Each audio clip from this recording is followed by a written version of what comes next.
BNR gold and diamonds తరుగు తక్కువ బంగారం ఎక్కువ. ఇప్పుడు మన వైజాగ్ లో జూలై 24న గ్రాండ్ ఓపెనింగ్.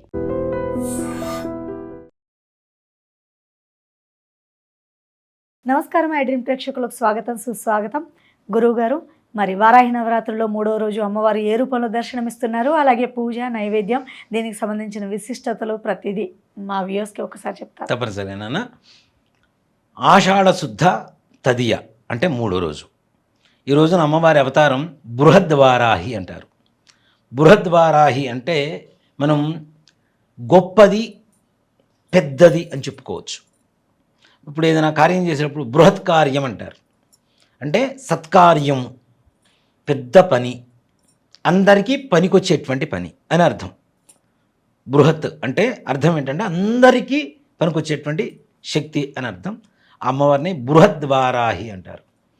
ఈ బృహద్వారాహి ముఖ్యంగా ఎవరికైతే జాతకంలో గురుగ్రహ సంచారం నీచంగా ఉంటుందో, గురుగ్రహ సంచారం నీచంగా ఉంటే ఏం జరుగుతుంది ముఖ్యంగా అంటే పెళ్ళిళ్ళు కావడం ఆలస్యం అవుతుంటాయి, ఉద్యోగాలు రావడం ఆలస్యం అవుతుంటుంది, సరైనటువంటి విద్య రాదు. ఎంత చదువుతున్నా కొంతమంది పుస్తకాలు పురుగులు ఉంటారు, పట్టుకొని చదువుతూనే ఉంటారు కానీ మైండ్కి ఎక్కదు.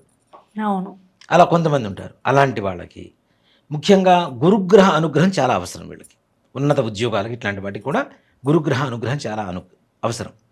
అలాంటి గురుగ్రహ అనుకూలతను ఇచ్చేటువంటి శక్తే బృహద్వారాహి. మనం చదువు, ఇప్పుడు కొంతమంది గంటల తరబడి చదువుతూనే ఉంటారు, వాళ్ళకి అత్తరుసూరు మార్కులే వస్తుంటాయి, ఒక పాస్ మార్క్స్ వస్తుంటాయి. కొంతమంది గంట సేపే చదువుతారు కానీ మైండ్కి ఎక్కేస్తుంది. దానికి 2 రకాల విద్యలు అంటాం. ఒకటి పుస్తక విద్య, ఒకటి మస్తక విద్య. మస్తకం అంటే మైండ్. పుస్తకంలో ఉన్నది మైండ్కి ఎక్కించుకోవడం అంటే ఏం లేదు, ఏదో కాసేపు ఎక్కించుకుంటే రాసి వస్తాడు, అయిపోతుంది. కానీ మస్తకంలోకి ఎక్కింది ఎప్పటికీ ఉంటుంది. అందుకనే ఒక శ్లోకం కూడా ఉంటుంది నా నీతి శాస్త్రంలో, స్వగృహే పూజ్యతే మూర్ఖ. మూర్ఖుడు అనేవాడు ఇంట్లో మాత్రమే పూజింపబడతాడు. స్వగ్రామే పూజ్యతే రాజ. రాజు అనేవాడు గ్రామంలో మాత్రమే పూజింపబడతాడు. స్వదేశే పూజ్యతే ప్రభు. ప్రభు అనేవాడు దేశంలో మాత్రమే పూజింపబడతాడు. పండిత సర్వత్ర పూజ్యతే. పండితుడు అనేవాడు ఎక్కడికైనా పూజింపబడతాడు. అది మస్తకంలో ఉంటేనే పండితుడు అవుతాడు, పుస్తకంలో ఉంటే పండితుడు అవ్వడు. అవునా? ఇలాంటి పాండిత్యాన్ని ఇవ్వగలిగినటువంటి శక్తి ఎవరైనా ఉన్నారు అంటే బృహద్వారాహి అమ్మవారు.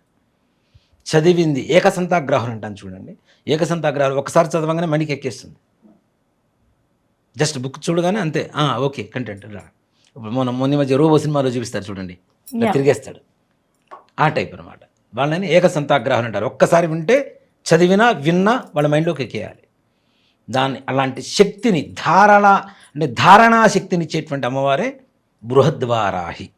మంచి విద్యలు కలగాలి, పిల్లలు మంచి అలవాట్లతో ఉండాలి, దుర్వ్యసనాలు పాలవ్వకుండా ఉండాలి, దుస్నేహాలు పాలవ్వకుండా. ముఖ్యంగా ఇవాళ రోజున ఉన్న ప్రమాదమే అది, దుస్నేహాలు, దుర్వ్యసనాలు. 15 ఏళ్ళకి వాడు సిగరెట్ తాగుతాడు, మందు తాగుతాడు, ఎట్లా పడితే అట్లా ఫ్రెండ్స్తో తిరుగుతుంటాడు. 16 ఏళ్ళ నుంచి ఇంకో గర్ల్ ఫ్రెండ్, 17 ఏళ్ళకి ఇంకో గర్ల్ ఫ్రెండ్, 18 ఏళ్ళకి ఇంకో గర్ల్ ఫ్రెండ్. ఈ రకమైనటువంటి పరిస్థితుల్లోనే ఇవాళ రోజున ఏదైనా ఉన్నారు. దీంతోపాటు ముఖ్యంగా ఇప్పుడున్నటువంటి స్నేహితుల ప్రభావం ఎలా ఉంటుందంటే, వీడు తప్పు చేసి శిక్ష అనుభవించడం వేరు, ఆ సర్కిల్లో ఉండడం వల్ల ఎవరు చేసినా వీడు కూడా పోలీస్ స్టేషన్ వరకు వెళ్ళవలసినటువంటి పరిస్థితి వస్తుంది. అంతే కదా. గంజావనంలో తులసి మొక్క ఉంటే దాన్ని కూడా గంజాయి చెట్టు అంటాం మనం. వీడు చుట్టూ ఉండేటువంటి పరిసర ప్రాంతాల వాతావరణం ఎలా ఉంటుంది, దాన్ని బట్టి వాడిని కూడా మనం క్యాలిక్యులేట్ చేస్తాం. అవునా? మంచివాడి పక్కన ఉంటే మంచివాడు అంటాం, చెడ్డవాడి పక్కన ఉంటే చెడ్డవాడు అంటాం. కాబట్టి సినిమాలో ఉంది కదా, ఫ్రెండ్ని చూసి చెప్పవచ్చు వాడు ఎలాంటి. సో వీళ్ళకు ఉండేటువంటి సర్కిల్ అలాంటి చెడు వ్యసనాలకి బానిసలయ్యేటువంటి సర్కిల్, చెడు ఆలోచనలు వీళ్ళ మీద ప్రేరేపించేటువంటి సర్కిల్, ఫ్రెండ్స్, స్నేహితులు, ఇట్లాంటి వాళ్ళు ఎక్కువ అవడం. ఇట్లాంటివన్నీ కూడా దూరం చేయాలంటే బృహద్వారాహి దివ్యంగా పనిచేస్తుందని చెప్పవచ్చు. అంటే పిల్లల్ని సద్బుద్ధి, సత్ప్రవర్తన కలుగజేసేటువంటి శక్తిగా చెప్పుకోవచ్చు. ఉద్యోగం ప్రయత్నం చేస్తున్నాం, ఎన్ని ప్రయత్నాలు చేసినా వీళ్ళు చదువుకునేటువంటి చదువు వేరు, చేసేటువంటి ఉద్యోగం వేరు. చేసే ఉద్యోగానికి చదువుకున్న చదువుకి సంబంధం ఉండదు. అవునా? 10th క్లాస్ చదువుకున్నవాడు అందలాలికి ఉండొచ్చు, 4-5 డిగ్రీలు ఉంటాయి, పీజీలు గీజీలు మొత్తం ఉంటాయి, కానీ వాడు ఏం పని చేయడు, ఖాళీగా కూర్చుంటాడు ఒక్కోసారి. కొంతమంది ప్రయత్నం చేసినా ఉద్యోగాలు రావు. అలానే కొంతమంది చదివింది ఒకటి, ప్రొఫెషన్ ఒకటి. అసలు సంబంధం ఉండదు. చెప్పులు షాప్ పెడతాడు, చదువుకుందేమో బీటెక్ అంటాడు. అంటే చేయడం తప్పని చెప్పడల్లా, ఏది మనకి జీవితాన్ని ఇస్తుందో దాన్ని చేయడం, ప్రేమించడం తప్పని చెప్పడల్లా. కానీ ఇది దొరక్కపోతేనే కదా ఇంకో దారి చూసుకుంది. వీడి చదివిన చదువుకి వీడి ప్రతిభకి సరైనటువంటి గుర్తింపు లేకపోవడం వల్లనే ఇంకో దారి వెతుక్కున్నాడు, ఓ మాట చెప్పాలంటే. కాబట్టి ఇట్లాంటివి అందులో మనిషి జీవితంలో 30 ఏళ్ల లోపల ఏవైనా కష్టపడి చదువుకోవాలి, సంపాదించుకోవాలి నాన్న. వింశతి విద్య 30 ధనం అంటారు, అందుకనే శాస్త్రం. 20 సంవత్సరాల నుంచి 30 సంవత్సరాల లోపల సంపాదించుకునే సంపాదన ఒకటి, విద్య ఒకటి. 30 సంవత్సరాల నుంచి 40 ఏళ్ల లోపల మొత్తం ధనం సంపాదించుకొని పక్కన పెట్టుకోవాలి. 40 ఏళ్ల తర్వాత ఏ రకమైనటువంటి రోగాలు వస్తాయో తెలియదు, నొప్పులు వస్తాయో తెలియదు, వాడు సంపాదించగలుగుతాడో లేదో తెలియదు, వాడి పరిస్థితి ఎలా ఉంటుందో తెలియదు. కాబట్టి రాబోయేటువంటి భవిష్యత్తు కావాల్సినటువంటి ప్రణాళిక, ఆర్థిక ప్రణాళిక ఏదైతే ఉందో అది మొత్తం 30 సంవత్సరాల లోపలే ఉండాలి. ఇన్సూరెన్స్లు కావచ్చు, సేవింగ్స్ కావచ్చు, ఏవైనా సరే, ఇల్లు కొనుక్కోవాలన్నా, స్థలం కొనుక్కోవాలన్నా, బండి కొనుక్కోవాలన్నా, కారు కొనుక్కోవాలన్నా, ఏమైనా 40 సంవత్సరాల లోపల చేసుకోవాలి. ఇవన్నీ కూడాను ఇట్లాంటివి కలగాలి అంటే మనం అనుకున్న సమయానికి అనుకున్న పనులు సకాలంలో పూర్తి కావాలి. బీటెక్ పూర్తి అయిపోయింది, వెంటనే జాబు రావాలి, ఓకే వచ్చారు. నిజంగానే బీటెక్ చేసిన తర్వాత 4 సంవత్సరాల తర్వాత జాబ్ వస్తే వీడిని ఫ్రెషర్ అన్నగా, వీడు ఖాళీగా కూర్చున్నాడు, వీడికి వర్త్ లేదనే కదా అర్థం. సో వీడు డిస్క్వాలిఫైడే కదా. మరి వీడికి ఇంకా అసలు 4 ఏళ్ళు ఏంటి, ఒక 1-2 ఇయర్స్ గ్యాప్ వస్తేనే నువ్వు ఖాళీగా ఉండి ఏం చేసావని తీసి పక్కన పెట్టేస్తున్నారు. సో కాబట్టి ఇలాంటివి లేటులా కాకుండా, ఆలస్యం కాకుండా మన జీవితంలో త్వరితగతిన జరగాలి అంటే బృహద్వారాహి అమ్మవారి ఆరాధన చేయడం చాలా విశేషం. ఈ బృహద్వారాహి అమ్మవారికి ఉదయం సాయంకాల సమయంలో, రాత్రిపూట సమయంలో కూడా అమ్మవారికి చక్కగా పూజ చేసుకొని అమ్మవారికి నివేదనగా చిత్రాన్నం అంటే పులిహోర, చిత్రాన్నాన్ని నివేదన చేస్తే అమ్మవారి అనుగ్రహం పరిపూర్ణంగా కలుగుతుంది.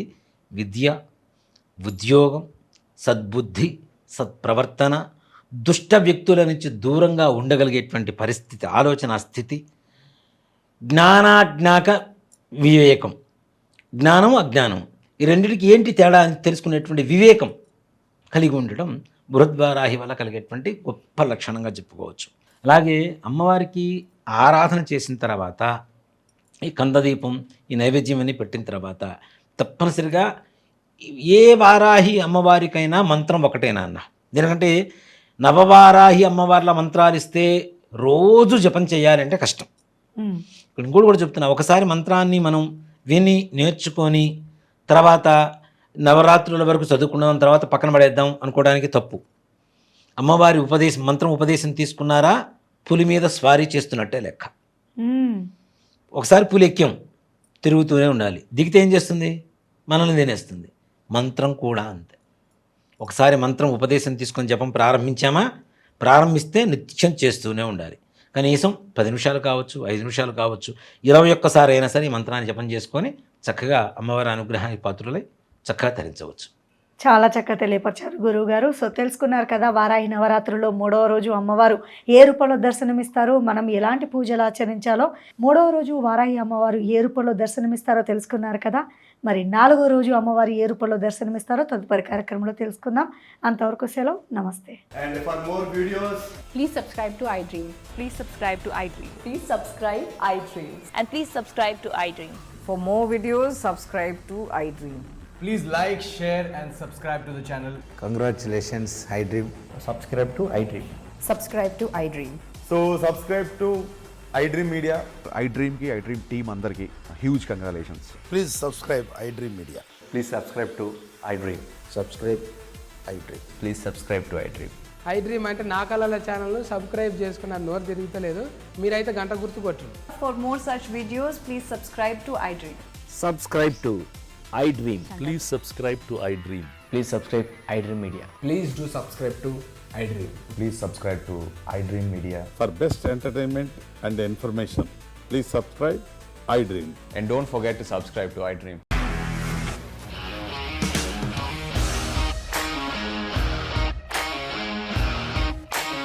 ఇండస్ట్రీలో కమిట్మెంట్ ఇష్యూస్ వస్తే నీకు కూడా వచ్చినట్టు మార్నింగ్ తీసుకెళ్ళారంటే కొట్టి పడేస్తారు.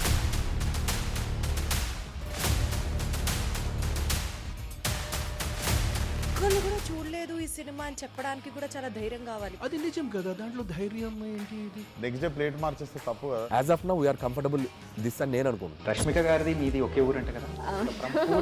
నీకు కోపం వచ్చిందంటే బాగా తిట్టేత్తరా? తిట్టేద్దామండి.